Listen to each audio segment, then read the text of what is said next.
que esse texto pode ser aplicável no teu dia a dia e como que você pode viver isto que é a vontade de Deus que está escrito ali. Então, isso é meditar no sentido cristão, não meditar no sentido dessas filosofias que fazem todo um processo para que você esvazie a sua mente, para que você se harmonize com os seus pensamentos. Não é isso meditar. Meditar para nós é penetrar no texto da palavra de Deus e fazer com que esse texto se torne tão familiar para nós, tão conhecido e tão aplicável, que nós aplicamos no nosso dia a dia. Está claro isso? Amém. Vamos adiante. Então, por que é importante meditar na palavra de Deus? Você vai para a palavra de Deus, você tem o seu tempo de leitura, você tem o seu tempo de estudo, mas você também tem o seu tempo de meditar. Eu disse na semana passada aqui que eu fiz todo o Novo Testamento em princípios de discipulado. Agora, da onde que saem esses princípios? Sai do meu momento de meditação. Desse momento de meditação é que saem os princípios. E quem acompanha os princípios estão vendo. Diariamente eu posto um princípio e eu gostaria que toda a igreja acompanhasse, que todos os de discipulado acompanhassem. Por quê? Porque nós estamos tirando da palavra de Deus, nós não estamos botando na palavra de Deus. Não estou botando ali os meus pensamentos, nós estamos tirando da palavra de Deus a forma como devemos pensar. Então, por que é importante? Porque a palavra de Deus não é assimilada somente através das faculdades físicas ou mentais, mas principalmente através do Espírito, por revelação e por testemunho.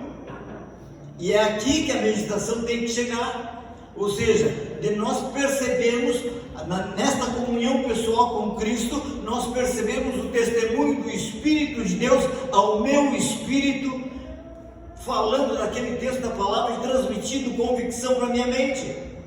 Lá em Romanos, vamos ver mais adiante esse texto, ele diz assim que o Espírito de Deus testifica ao meu espírito de que eu sou filho de Deus. Então, da onde vem essa convicção de que você é filho de Deus? Da onde que vem a convicção de que você é filho de Deus? Porque o pastor ensinou aqui em cima? Porque alguém falou para você? Não, essa convicção vem da tua comunhão pessoal do teu espírito. Tu tem o teu espírito, no qual o Espírito Santo habita e tem comunhão contigo. Então o Espírito Santo testifica o teu espírito de que você é filho de Deus, e essa convicção espiritual vem para a tua mente e tu expressa no teu dia a dia essa vivência de que você é filho de Deus e que você vive como um filho de Deus. Mas da onde que nasceu isso? Nasceu desta comunhão espiritual com o Espírito Santo. Então as nossas convicções não são convicções intelectuais, elas são convicções espirituais, que nascem de uma comunhão espiritual com o Senhor. Vamos adiante. Então, quanto a minha vida já foi atingida pela palavra de Deus que está no meu espírito. Então você vai lá, você começa a ler a palavra de Deus e alguém diz assim para mim: mas só ler não adianta. Adianta, porque tudo que você lê fica depositado na sua mente. Fica depositado na sua mente. Quanto mais você tem essa palavra, quanto mais você é um depósito da palavra de Deus, mais você é um recipiente adequado para que o Espírito Santo vá lá em circunstâncias específicas que você está vivendo. Você está envolto numa circunstância, e aí o Espírito Santo vai lá e pinça lá da tua mente aquele texto da palavra de Deus que vem, que se torna uma palavra rema para você, que se torna uma palavra específica para você, que aviva, que consola, que anima, que fortalece, que levanta você. Mas você só pode receber isso do Espírito Santo se você tiver esse depósito, porque o Espírito Santo não pode usar uma coisa que você não tem aqui dentro. Então você tem que começar pelo menos a ler a palavra de Deus, para que possa acontecer isso, né? O quanto minha vida já foi atingida ou já foi transformada, radicalmente ou não, ou já foi transformada, ou está num processo de transformação, pela palavra de Deus que está em meu espírito e que está na minha mente também. Vamos adiante. Então, Deus quer que sua luz penetre em nosso espírito e dele passe para a nossa alma. Então veja só, aqui nós somos um ser integral. Nós somos corpo, alma e espírito. Então o que Deus quer? Que a sua palavra, a sua luz penetre em nosso espírito e dele passe para a nossa alma e o corpo expresse na realidade cotidiana a convicção que nasceu de uma comunhão do meu espírito com o Espírito de Deus. Está claro isso? Veja, por exemplo, Romanos 8,16. Romanos, capítulo 8, versículo 16. Quem achou aí, pode se levantar e ler no seu lugar. O próprio Espírito testifica com o nosso Espírito que somos filhos de Deus.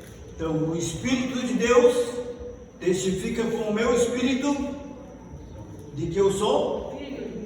Então, da onde veio essa convicção? Do Espírito Santo. Não simplesmente da sua mente. Vamos adiante. Então, a comunhão de uma pessoa com Deus processa-se no Espírito. A comunhão processa-se no Espírito, embora você esteja usando a sua alma, porque eu tenho dito assim, o nosso corpo é a parte mais inferior, vamos dizer assim, porque está em contato com o mundo material. E nós tomamos consciência do mundo físico que nós vemos por causa dos nossos sentidos, por causa do tato, da visão, do olfato, da audição. Nós tomamos consciência. Eu sei que isso aqui é uma taça de vidro que tem água dentro, porque eu estou vendo, estou tocando. Então o meu corpo me dá consciência do mundo físico que eu vivo. A minha alma me dá consciência de mim mesmo. Mas o meu espírito é a parte mais nobre, porque ele é que está em comunhão com o Espírito, que está em comunhão com o Espírito Santo. Então, qual é o que Deus quer que aconteça? Que nós sejamos pessoas espirituais.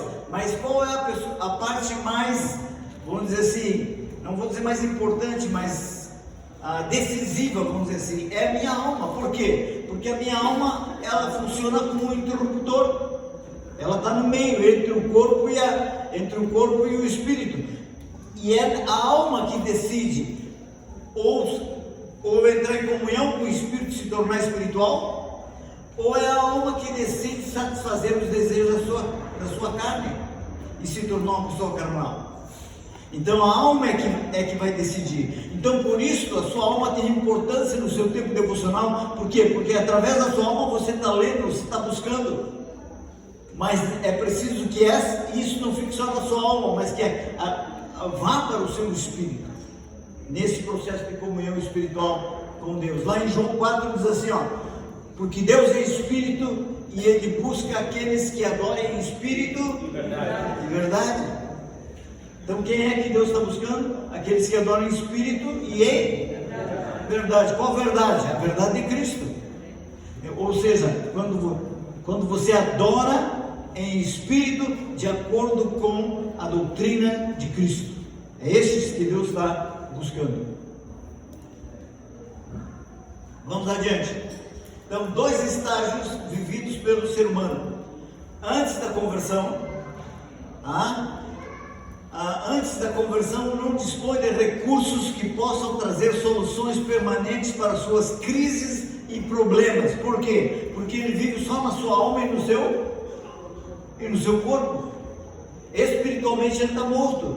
Ele não tem vida espiritual. Ele só vai receber vida espiritual a partir do seu novo nascimento, quando ele recebe o Espírito Santo. E aí ele passa a ter recursos que antes ele não tinha, porque antes ele se orientava só pela sua alma e pelo seu corpo. Vamos adiante. Então, enquanto o homem rejeitar colocar-se debaixo do propósito de Deus, vagará penosamente tentando resolver seus problemas com base em sabedoria humana, com base em filosofias, com base em religiões, com base em tantas outras coisas que nós, com base em psicologia e tantas outras coisas que existem por aí de ciências humanas. Nós não negamos as ciências humanas, elas nos ajudam, mas nós não podemos depender delas, dependemos do Senhor. O Senhor é em quem nós colocamos a nossa confiança. Tá? Veja 1 Coríntios 1, 18 a 21. 1 Coríntios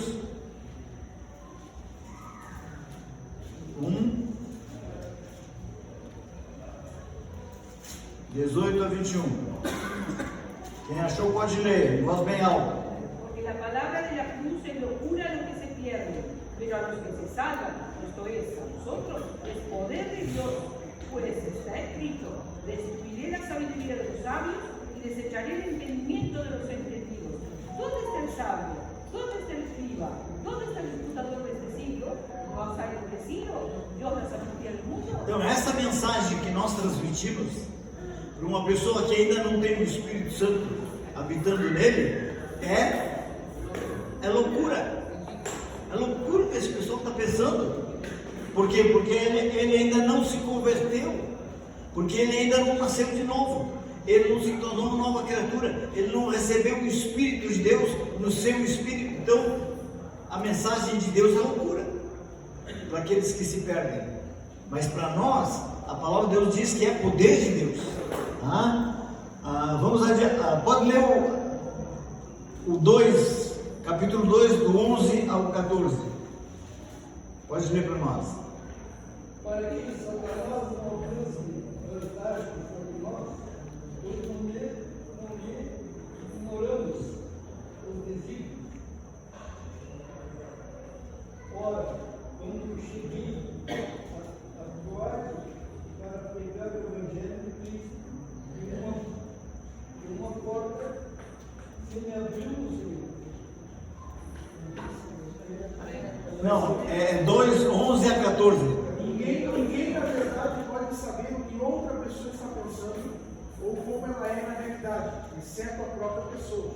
E ninguém pode conhecer os pensamentos de Deus a não ser o próprio Espírito de Deus. Então, preste bem atenção. Por que um homem natural que vive só na razão e só no corpo, por que esse homem natural não pode entender as coisas de Deus? Porque elas se discernem espiritualmente. Só o Espírito de Deus pode trazer esse entendimento e esse esclarecimento. E aí, então, quando ele recebe a Cristo, ele recebe o Espírito Santo e ele passa a ter esse recurso que Deus deu para ele, que está agora presente na sua vida. Vamos adiante. Depois da conversão, existem ainda conflitos de pensamentos e emoções. Por quê? Porque nós estamos num processo de renovação da nossa mente. Como é que nós renovamos a nossa mente? Quando eu me converti, tinha 19 anos. Até meus 19 anos, o que eu aprendi foi com meus pais e do ambiente onde eu vivia. Eu tinha princípios que me orientavam, só que não eram os princípios da palavra.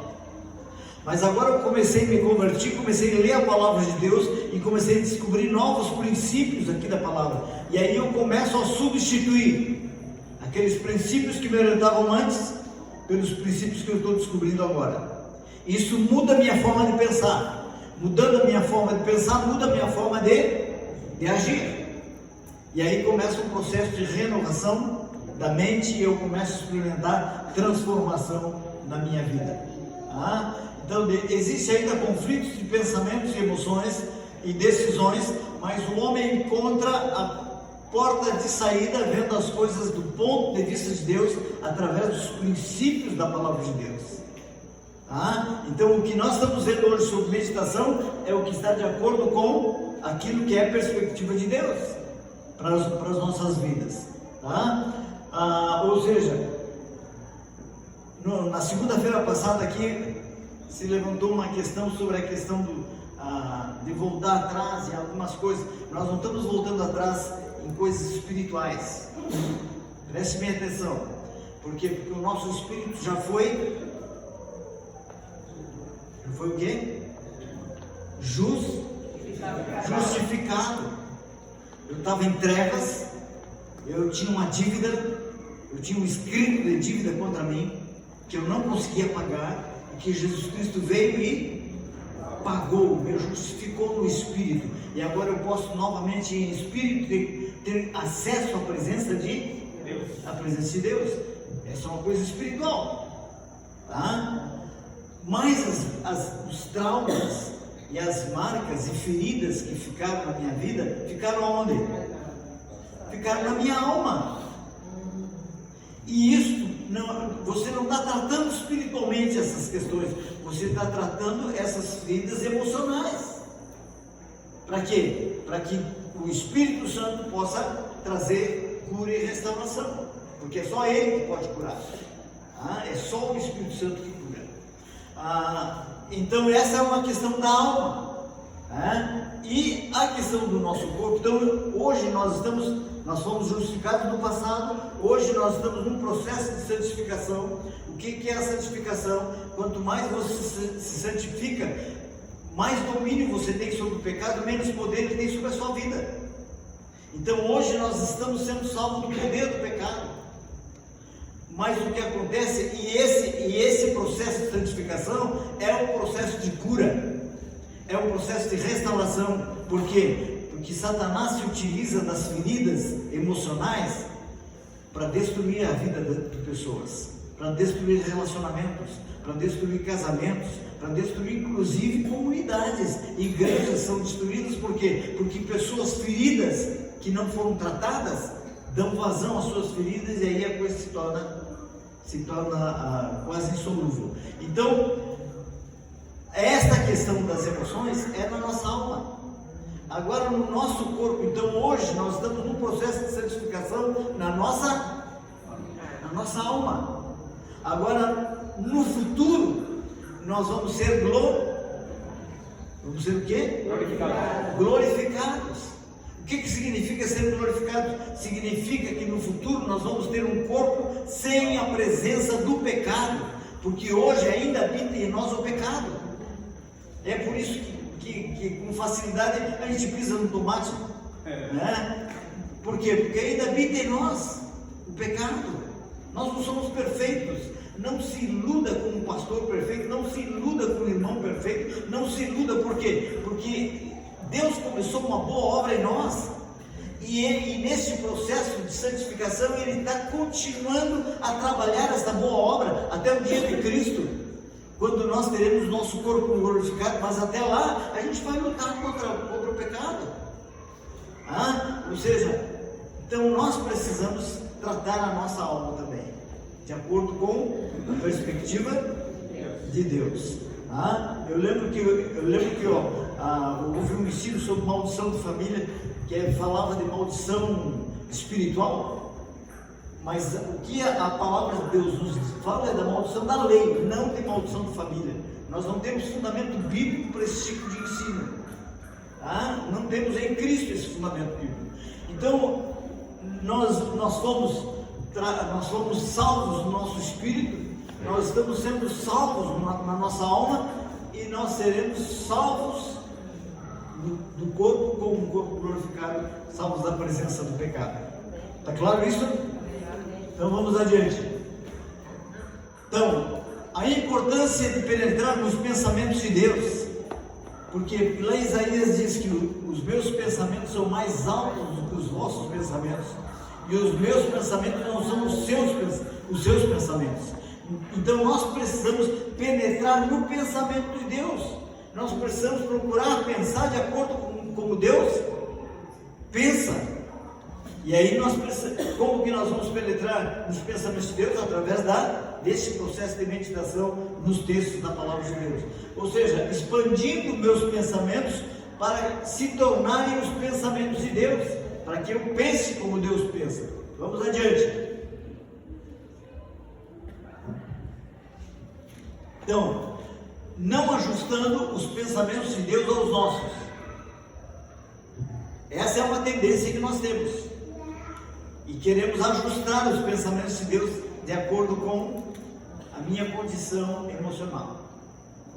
Então não devemos ajustar os nossos pensamentos, ajustar os pensamentos de Deus aos nossos, mas os nossos pensamentos têm que ser ajustados aos de Deus. E aí entra a importância da meditação, de penetrar mais profundo na palavra de Deus, no texto da palavra de Deus.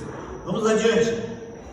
Então, compreendendo a palavra de Deus, entendendo o seu ponto de vista, entendendo a sua perspectiva, né? Entendendo o seu ponto de vista, lá no Salmo 119 ele diz: dá-me entendimento segundo a tua.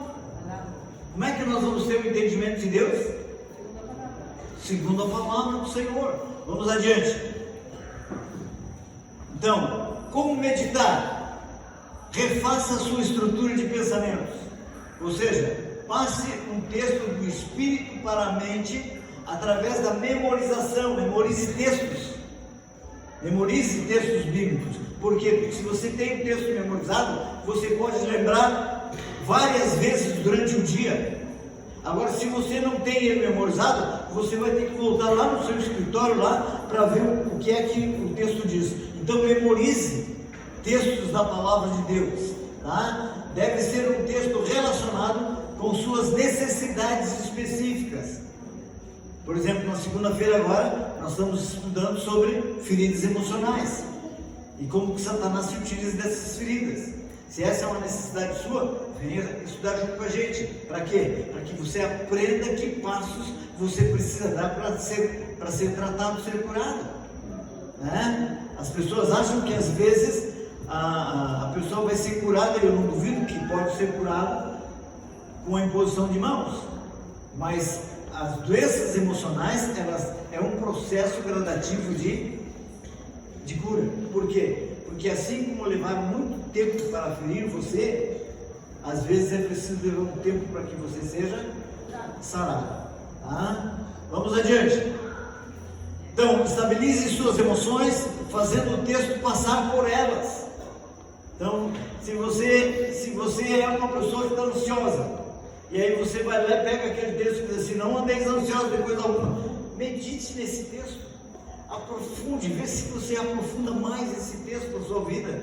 Veja como você aplica esse texto na sua vida. Veja como ele pode se tornar realidade para você viver uma vida sem ansiedade. E aí a gente vai aplicando, fazendo o texto passar pelas nossas emoções, nós vamos aplicando o texto às nossas realidades, tá? Personalize o texto. Como que eu personalizo? Se eu estou lendo lá, porque Deus amou o mundo de tal maneira, eu tenho que botar assim: porque Deus me amou de tal maneira, que deu o seu Filho unigênito para que todo aquele que nele crê, para que se eu creia, eu tenha a vida eterna. Ou seja, então personalize o texto, expressando o seu conteúdo na primeira pessoa do singular. Você vai colocar o seu nome, ou você vai colocar eu, né? Para você poder ir penetrando cada vez mais no texto da palavra. Vamos adiante. Então, tire novas conclusões do texto. Como você já vem lendo a palavra de Deus, você já tem algumas conclusões. Mas tire novas conclusões, deixe Deus, o Espírito Santo, ministrar no seu coração, através desse tempo em que você dispõe a sua mente para penetrar naquela palavra, para conhecer mais, para se aprofundar naquela palavra. Faça novas decisões. Quando você tirou novas conclusões, faça novas decisões. Anotar texto a ser memorizado em pequenos cartões e leve consigo. Sabe como é que eu fazia para memorizar? Eu pegava um cartãozinho desse, do tamanho desses cartões de apresentação, e aí eu botava o texto bíblico lá em cima, a referência. Aí eu escrevia o que estava no texto, e lá embaixo eu botava a referência de novo. Aí escrevia vários desses cartõezinhos. Aí eu deixava um no painel do carro, deixava um lá no meu escritório, deixava outro na geladeira, deixava outro lá no banheiro. Aonde eu fosse dentro de casa, eu ia bater o olho naquele texto, e eu ia memorizar, e eu memorizava aquele texto com uma facilidade tremenda, sem necessidade de eu ficar repetindo o texto, porque toda hora eu bato o olho no texto, e aí a gente vai memorizando. É isso que eu estou querendo dizer. Então, em textos a serem memorizados em pequenos cartões, e leve consigo, bota no bolso, de vez em quando você tira do bolso e dá uma lida. Ou seja, você vai memorizar com facilidade. Vamos adiante. Nos 3 dias seguintes, depois que você meditou naquele texto, que você está se aprofundando naquele texto, nos 3 dias seguintes, repita-os. Repete os textos, o texto que você leu, em cada uma das situações em que você estiver vivendo. Então, por exemplo, quando que eu memorizei: não vos sobreveio tentação que não fosse humana, mas Deus é fiel e não permitirá que seja tentado além das vossas forças, pelo contrário, juntamente com a tentação vos proverá livramento, de sorte que possais suportar. 1 Coríntios 10:13. Está memorizado aqui. Aí eu venho passando na feira e eu vejo aquela fruta e me dá vontade de pegar. O texto está aqui na minha mente. Não vou sobreviver a tentação que não fosse humana. Claro, estou colocando uma coisa bem simples, né? Mas tem outras coisas mais complicadas, que se eu não observar, eu caio na tentação. E a palavra de Deus diz que Deus não deu tentação além das suas forças. Que tudo que Ele deu para você, você tem condições de suportar, porque está dentro das suas forças. E Ele ainda diz que, pelo contrário, Ele ainda vai prover livramento de sorte que você possa suportar. Então você só cai na tentação se você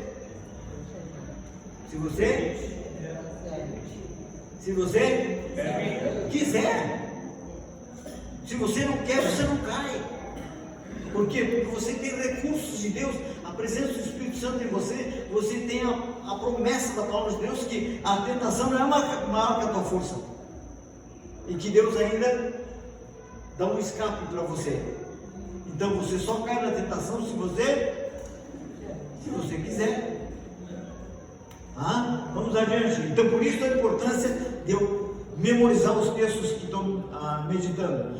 Personalize, né? Comece a personalizar os versículos, coloque-os na primeira pessoa e procure vivenciá-los. Vamos adiante. Medite. Agora você está pronto para meditar. Você já leu o texto bíblico, você já memorizou o texto bíblico, aquele texto bíblico já está familiarizado com você. Agora você está pronto para meditar. Ou seja, agora você está pronto para meditar. Comece a analisar sua própria vida e procure nova compreensão daquilo que Deus quer que você faça com base nesta palavra que você está meditando. Aí você vai começar agora a descobrir como que eu vou aplicar esse texto na minha vida. Continua. Então, recomece. Na semana seguinte, então não é só uma leitura e uma meditaçãozinha, não. Isso aqui é um processo que você vai desenvolver, assim como você estuda a palavra, você vai desenvolver um processo da meditação. Ou seja, na semana seguinte, recomece. Na semana seguinte, recomece do ponto que você parou. Então você precisa ir anotando algumas coisas, para saber onde é que você parou na meditação daquele texto. Vamos adiante. Então, não substitua. Não ponha a meditação no lugar do estudo bíblico diário. A Bíblia enfatiza tanto um como o outro. Então tem o seu tempo de meditação, tem o seu tempo de leitura, tem o seu tempo de estudo. Cada coisa no seu lugar. Vamos adiante. Quando meditar, Deuteronômio 6:7. Veja que esse texto é aquele que diz assim que tu vai transmitir isso ensinando em casa, sentado em casa, ao levantar, ao deitar. Esse, né? Alguém achou aí? Ensine a sua diligência aos seus filhos. Converse sobre ela quando estiver em casa, quando estiver andando, no caminho, quando se deitar, quando se levantar. Como é que a gente vai ensinar o filho? Quando estiver em casa, quando estiver andando, quando for sentar, quando for deitar. Ou seja, todo instante você está ali, junto com ele. Então, quando meditar, quando assentado em sua casa, andando pelo caminho, ao deitar-se, ao levantar-se, isso significa todo o tempo. Mas você precisa desse tempo específico, que a gente chama de tempo devocional. Vamos adiante. Então, motivos para começar. faça um compromisso de ler a palavra de Deus diariamente. Faça um compromisso. Não sei quantos de vocês fizeram um compromisso na semana passada de começar a ter uma vida devocional. Se você não fez esse compromisso, você está em desobediência, porque a vontade de Deus é que você foi chamado para ter comunhão com Cristo. Então, faça esse compromisso, se discipline para isso. Lá em Eclesiastes diz assim, que é melhor que não votes do que votos não cumpras, porque Deus não aceita compromisso de tolos, por assim. Vamos adiante. Então, tenha um tempo de louvor e adoração como um modo natural de iniciar a sua meditação. Ou seja, nesse período devocional, você vai ter o seu tempo de louvor. Nós vimos na semana passada que você pode colocar, quem sabe, um louvor, uma música, né? Ou você mesmo, com as suas palavras, louvando, adorando ao Senhor. Vimos na semana passada que a gente pode usar um salmo que nos estimule a continuar adorando ao Senhor. Continua. Um plano para começar. Escolha um horário específico e escolha um lugar que possa meditar sem ser interrompidos. Aí as pessoas perguntam, por que tu levanta de madrugada? Eu levanto de madrugada porque lá ninguém me interrompe. Lá eu estou sozinho. Porque depois, quando a Isabel acorda, ela diz assim, Jair, arrebentou o varal aqui a corda do varal, vem aqui me ajudar. Jair, tem que levar o lixo lá fora. E o Jair está lá para levar o lixo. Está entendendo? Ou seja, então eu já não tenho mais aquele tempo de concentração. Então eu prefiro levantar cedo e ficar sozinho de madrugada. Vamos adiante. Então, escolha um texto adequado à sua necessidade. Escreva os versículos a serem memorizados em pequenos cartões, levando-os onde for. Vamos adiante? Então, nos 3 dias seguintes, repita-os em cada uma das situações mencionadas no item 7. Ou seja, surgiu a situação, repita o texto bíblico que vai estar de acordo com aquela situação que você está vivendo. E comece a personalizar os versículos. Leia a palavra e coloque a palavra na primeira pessoa. Ou coloque o seu nome ali. Por exemplo, quando a gente lê 1 Coríntios 13, diz assim, o amor é paciente. Você tem que colocar assim, o Jair é paciente, eu sou paciente, eu sou benigno, eu não ardo em ciúmes, eu não me ufano, eu não me soberbeço. Você vai colocando o texto na primeira pessoa. Vamos adiante. Agora você está pronto para meditar. Comece a analisar sua própria vida e procure nova compreensão daquilo que Deus quer que você faça com base na sua. Então você não vai fazer coisas com base nas suas emoções, nos seus sentimentos. Você vai fazer com base na palavra que você está meditando e que você está lendo, que você está estudando e que você está orando em cima dele e que você está memorizando. Em cima disto, desta palavra, você vai procurar uma nova compreensão daquilo que Deus quer para você. Hoje, esses dias, eu vi um pastor que escreveu na internet: não me venha com assim diz o Senhor, se não tiver capítulo e versículo. Porque o que Deus tem revelado para nós está ali na palavra. A vontade de Deus está ali. O que Deus quer que você faça está ali. As outras coisas são as minhas invenções. Vamos adiante. Na semana seguinte, recomece do ponto onde parou. Não ponha a meditação no lugar do estudo bíblico diário. A Bíblia enfatiza de um com o outro. Já tinha dito isso. Vamos adiante. Os resultados da meditação: uma vida próspera espiritualmente. Eu não estou dizendo próspera de dinheiro. Uma vida próspera e bem-sucedida espiritualmente. Mais entendimento do que os mestres seculares. Porque os mestres seculares estão no corpo e na alma. Nós estamos além disso. Vamos adiante. poder para abster-se do pecado. Ele diz: guarda no coração a tua palavra para não pecar contra ti. Então, poder para abster-se do pecado, sabedoria para viver. Em Provérbios, a palavra sabedoria é mais um dos nomes de Jesus Cristo. Uma vida que será testemunho a todos. Veja o que está escrito, vamos ler esse último texto, 1 Timóteo 4,15. Quem achou pode ler. Eu já estou terminando.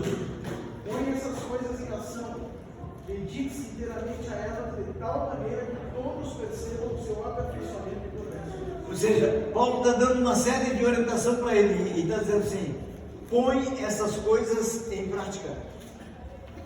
E de tal forma que o quê? Dedique-se inteiramente a elas, de tal maneira que todos percebam o seu aperfeiçoamento e progresso. Exato, de tal maneira que todos vejam a sua maturação, vejam a sua maturidade, vejam o seu crescimento. Agora, nós sabemos que tem pessoas que não resistem à palavra de Deus.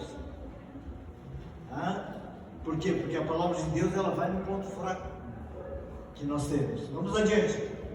Então, a confiança de pedir algo a Deus, sabendo que Ele o fará, porque você está pedindo algo de acordo com a sua vontade. Então Deus fala, isso está escrito lá em 1 João, que diz assim: e esta é a confiança que temos para com Ele, de que se pedirmos alguma coisa segundo a sua vontade, Ele nos ouve. Se sabemos que Ele nos ouve, estamos certos que vamos obter o que pedimos, porque pedimos segundo a sua vontade.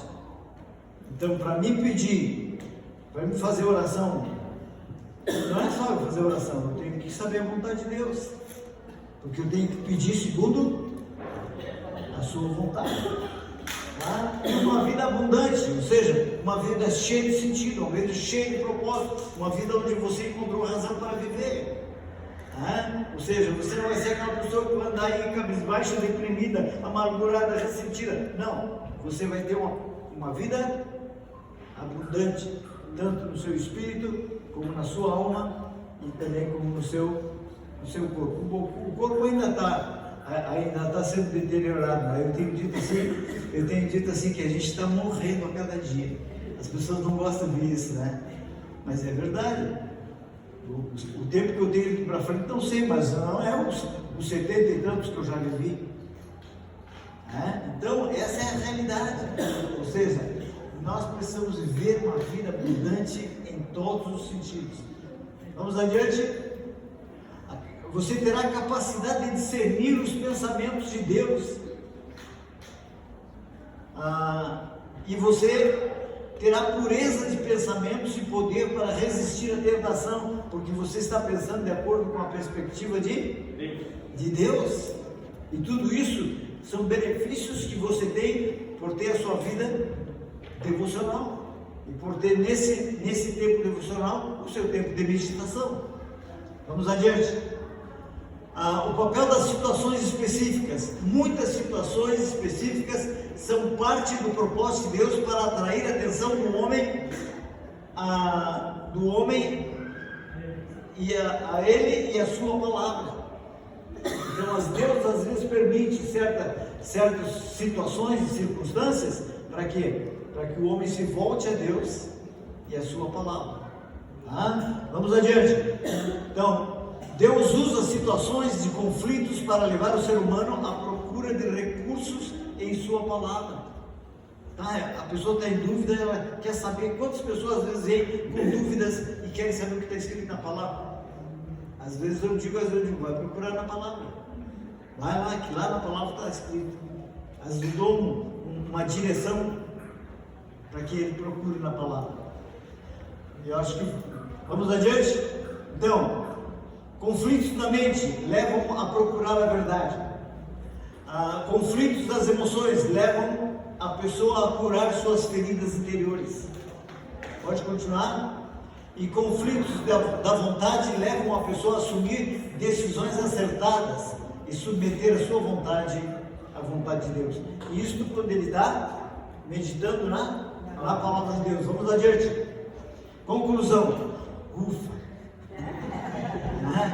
Conclusão. Eu não gosto da mensagem muito longa. Eu creio que 30 minutos, máximo 40 minutos, a gente transmite aquilo que Deus quer. Conclusão: a palavra de Deus tem poder para edificar, santificar, limpar e libertar. Todos esses textos são fundamentos disso que nós estamos lendo aí. Então, se a palavra de Deus ela tem poder para te edificar, ela tem poder para te santificar, para te limpar, para libertar, o que você precisa? Precisa ir para a palavra, precisa ter seu tempo devocional, porque quando você tem esse tempo, você também começa a experimentar libertação, porque a palavra de Deus diz: conhecereis a verdade, e a verdade vos libertará. Hoje tem um monte de técnica aí para as pessoas serem libertas, mas ela foi liberta aqui, saiu ali na porta e o demônio já dá uma rasteira nele. Por quê? Porque ele não está fazendo de acordo com a vontade de Deus. Como que eu recebo a libertação? Quando esta palavra se torna realidade na minha vida, quando eu começo a expressar esta palavra, crer nesta palavra, a viver esta palavra, aí Satanás não tem mais domínio sobre essa área que eu estou tendo vitória. Vamos adiante. Acho que tem o último aqui, vamos lá. Então, para pensar, a palavra de Deus afastará você do pecado, ou o pecado afastará você da palavra de Deus. Às vezes eu encontro algumas pessoas que estão afastadas, e eu conhecia antes elas, sabia que elas tinham vida com Deus, sabia que elas liam a Bíblia. E eu digo assim: como é que está a tua leitura da Bíblia? Não tenho lido a Bíblia. Por quê? Porque o pecado te afasta da palavra, ou a palavra te afasta do pecado. Por isso a importância de meditar na palavra de Deus. Pai, nós te agradecemos, porque tu deixaste na tua palavra todos os recursos que nós necessitamos para vivermos uma vida bem sucedida, Senhor. Uma vida cheia de sentido, cheia de propósito, uma vida onde nós encontramos razão para viver, uma vida onde o vazio existencial é preenchido, Senhor. Uma vida onde nós não entramos em depressões, onde não entramos em angústias interiores. Pai, nós te louvamos, porque tu tens esta vida abundante para nós, Senhor. E tu queres que cada um de nós desfrute dessa vida abundante. Por isso, meu Pai, dá que cada um de nós possamos sair daqui com essa disposição interior de te buscar, Senhor, de ter comunhão contigo, de ter uma vida de devoção contigo, Senhor, uma vida de leitura da tua palavra, de meditação, de estudo da tua palavra, para que nós possamos alcançar esse estilo de vida. Isso é o que eu te peço de todo o coração, em nome de Jesus, o nosso Senhor e o nosso Salvador. Amém. Amém. Gravado.